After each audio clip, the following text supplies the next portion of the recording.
Hello and welcome to the Mercedes W123 channel. On today's video we're gonna fix the doors. What I mean by that, it's when we have to close them. We open, we close, and it's not closing properly. Okay, so usually we have to slam them in order for them to close. So let's try and fix this.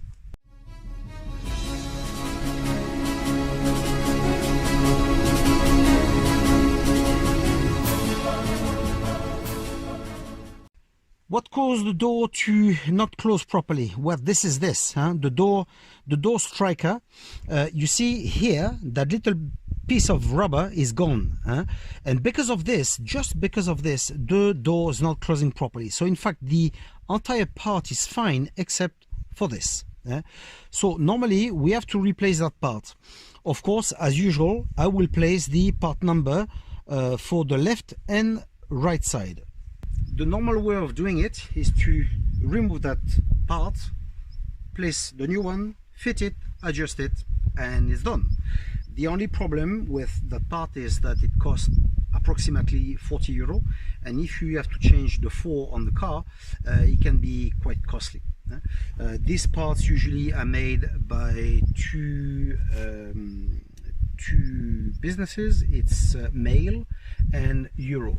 Okay, it's actually not made by Mercedes, and the fail is always the same. It's always that rubber that's there that fails all the time, and that part is not sold by Mercedes, which is a shame, because many people have that problem.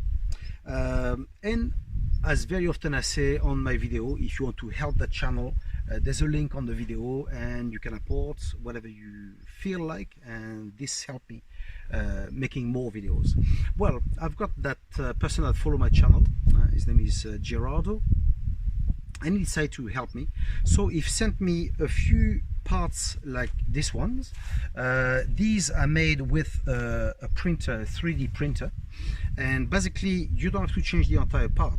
You just replace only what's damaged, and obviously the cost is much lower. Four of those will cost between 10 and 15 euro. Okay, so anyway, I will place the on the video where you can find them, and if you want to buy some, well, you'll know where to find them. Okay, so anyway, we will take an Allen key and we will start removing this. To remove it, I will use an Allen number 5. Okay, you may have to force quite a bit, okay, to remove it. Now you can mark it where it's seated, so like that when you fit it back again, it should be okay, but it's possible that it's not well adjusted. So anyway, I will show you how to adjust it.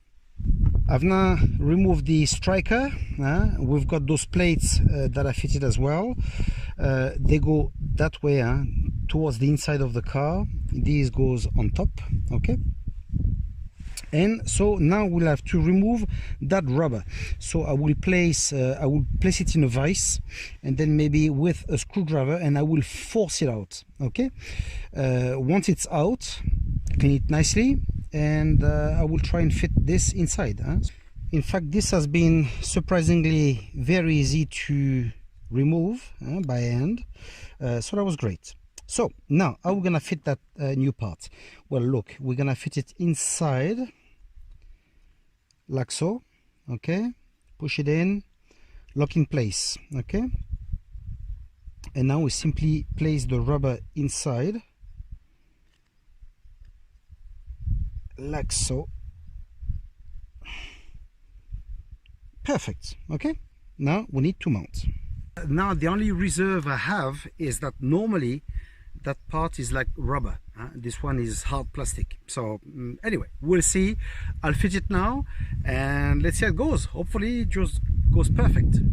That's the good thing to have a car that's a bit dirty, because here I've got marked where the part goes. Okay, so it will be just pretty straightforward. Place it back and that will be it. Okay, but in case yours needs to be adjusted, what you'll do, look, you'll place your parts, you'll place the screws, you will tighten them but not too much. Okay, and then you'll close the door properly, slowly, and then you will notice if he has to go up or down, etc.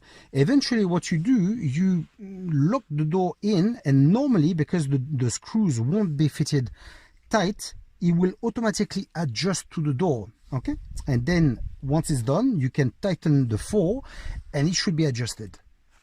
At the moment I've placed it exactly where it was, and let's find out.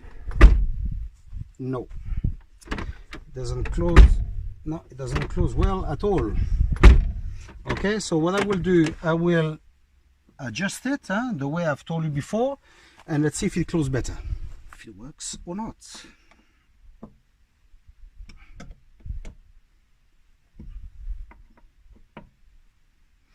Okay, fingers crossed.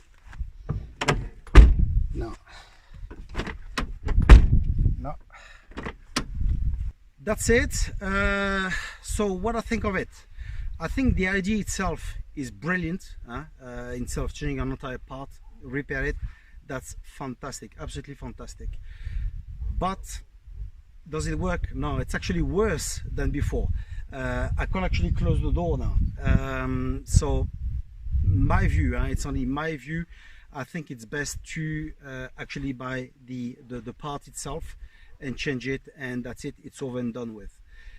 Now I strongly believe that maybe if that part was made out of rubber, because there's a shock, so if it goes against something hard, probably the closing will be different. But that's my point of view. Maybe the part that he makes, maybe some other people make it and it works actually fine. To be honest, I don't know. I would not be able to answer that because I can't answer for what other people make. But in my experience, this has not worked. Okay, so anyway, I want to thank Gerardo for sending me this and to try it out, but unfortunately I can't say that it worked. Okay, well, stay tuned. We'll see each other in the next video, and take care of yourself. Ciao.